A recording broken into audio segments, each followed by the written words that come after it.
Hi guys.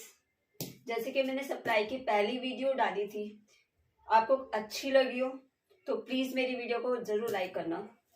आज हम supply का पार्ट 2 करेंगे, यानी कि उसके आगे का मैं थोड़ा सा बताऊंगी।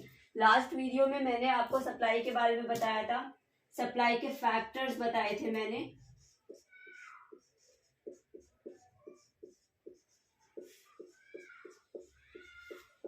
सप्लाई किन किन चीजों की वजह से इफेक्ट होती है।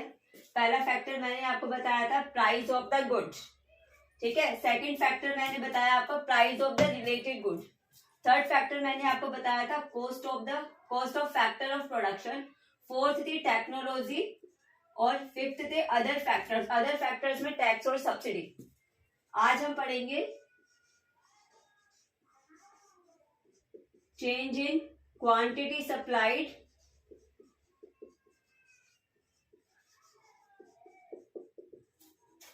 और चेंज इन सप्लाई।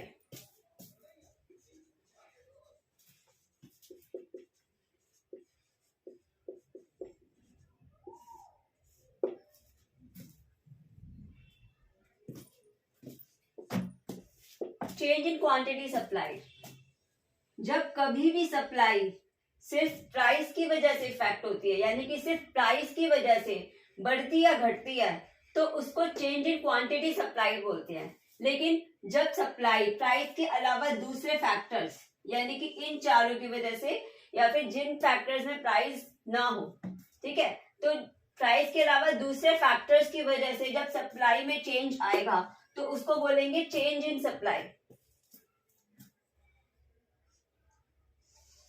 इसमें दो तरीके से चेंज आता है सप्लाई में, एक्सपेंशन ऑफ सप्लाई और कॉन्ट्रैक्शन ऑफ सप्लाई।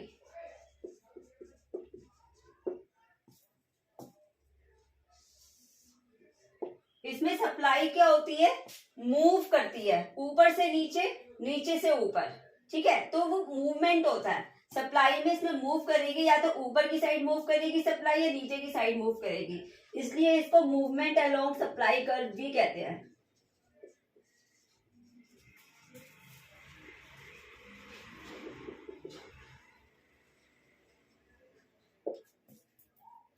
अगर प्राइस बढ़ेगा, जब प्राइस बढ़ने की वजह से सप्लाई इफेक्ट हो गया, प्राइस बढ़ रहा है तो ऑब्वियस है सप्लाई भी बढ़ेगी। जब प्राइस बढ़ेगा और सप्लाई उसकी वजह से बढ़ेगी तो इसको बोलते हैं एक्सपेंशन ऑफ सप्लाई। और कॉन्ट्रैक्शन में जब प्राइस कम होगा तो प्राइस कम होने की वजह से सप्लाई कम होगी, इसको बोलते हैं कॉन्ट्रैक्शन ऑफ सप्लाई।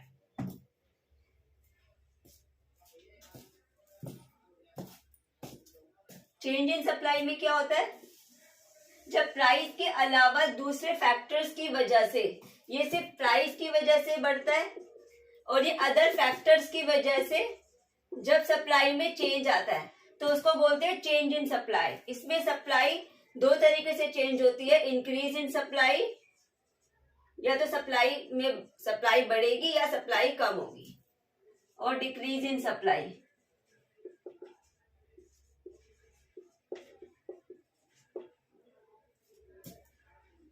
इसमें सप्लाई क्या होती है, या तो राइटवर्ड शिफ्ट हो जाती है या लेफ्टवर्ड शिफ्ट हो जाती है, इसलिए इसको rightward shift,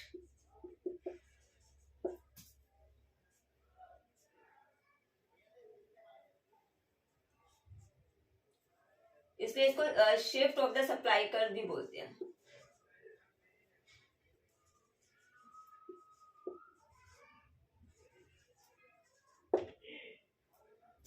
increase in supply में क्या होता है, दूसरे फैक्टर्स की वजह से सप्लाई चेंज होती है। यहाँ पे जो प्राइस होता है, प्राइस में कोई चेंज नहीं आता, प्राइस फिक्स रहता है, प्राइस हमेशा कांस्टेंट रहता है, प्राइस में कोई चेंज नहीं आएगा, लेकिन सप्लाई में चेंज आ जाएगा। जब प्राइस के अलावा दूसरे फैक्टर्स के कारण सप्लाई बढ़ेगी या घटेगी तो उसको डिक्रीज इन सप्लाई बोलते हैं। इंक्रीज इन सप्लाई के क्या रीजन हो सकते हैं और डिक्रीज इन सप्लाई के क्या रीजन हो सकते हैं।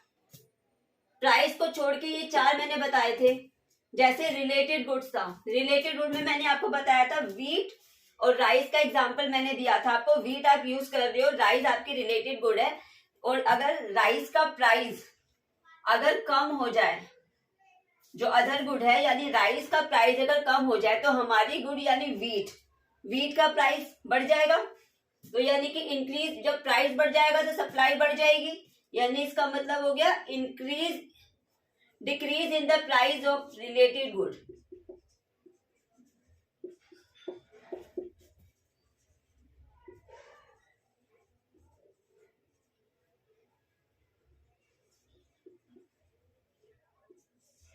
दूसरा रीजन क्या हो सकता है, cost of factor of production.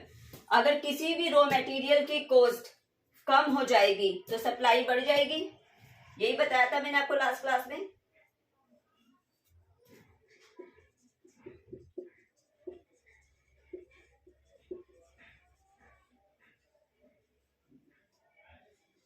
Cost कम हो जाएगी तो price, decrease in price of cost of production.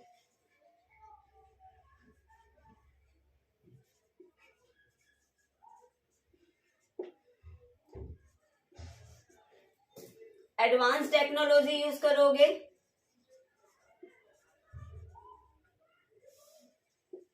तो सप्लाई बढ़ेगी। अगर टैक्स कम होगा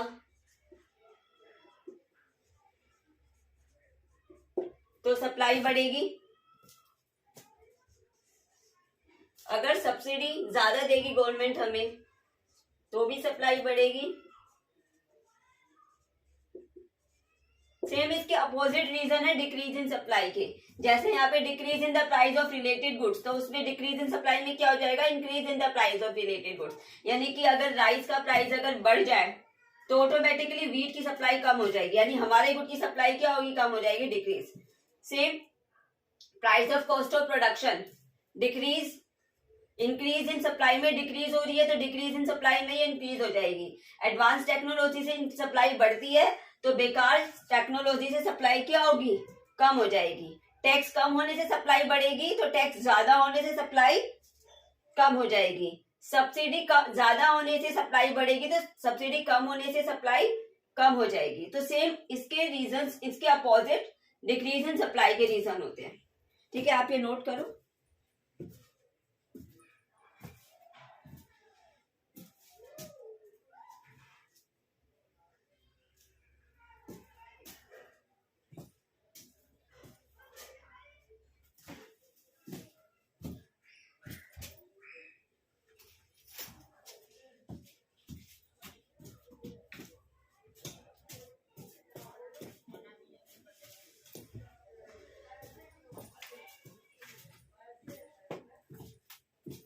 इसके बाद मैं इसको आपको डायग्रामेटिकली बताती हूँ।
एक्सपेंशन, ये हमारा सप्लाई कर्व है।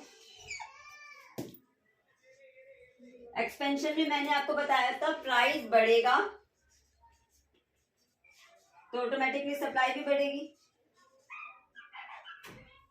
तो यानी कि दोनों बढ़ेंगे तो यानी कि मूवमेंट कहाँ होगी, ऊपर की ओर। ठीक है, तो इसमें क्या होता है, अपवर्ड मूवमेंट।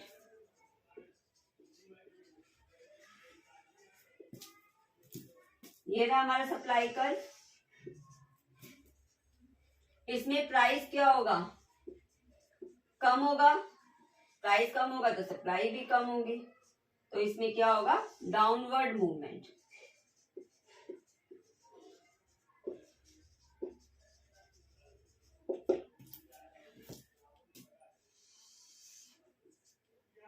इसमें मैंने बताया था प्राइस पर कोई इफेक्ट नहीं पड़ेगा,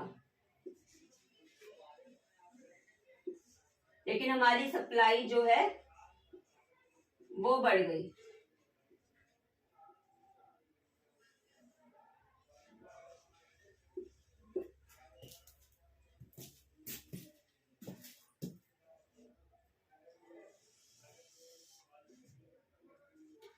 और सप्लाई बढ़ने से सप्लाई कर्व जो है वो राइटवर्ड शिफ्ट होता है, और इसमें सप्लाई कम हो गई। ये प्राइस था, प्राइस कांस्टेंट रहेगा, बट जो सप्लाई है वो कम हो गई। तो ये कॉन्सेप्ट था आपका चेंज इन सप्लाई का और चेंज इन क्वांटिटी सप्लाई का। अगर आपको मेरी ये वीडियो अच्छी लगी हो तो प्लीज मेरी वीडियो को सब्सक्राइब लाइक कीजिए, मेरे चैनल को सब्सक्राइब कीजिए और इसे ज्यादा से ज्यादा शेयर कीजिए। Thank you.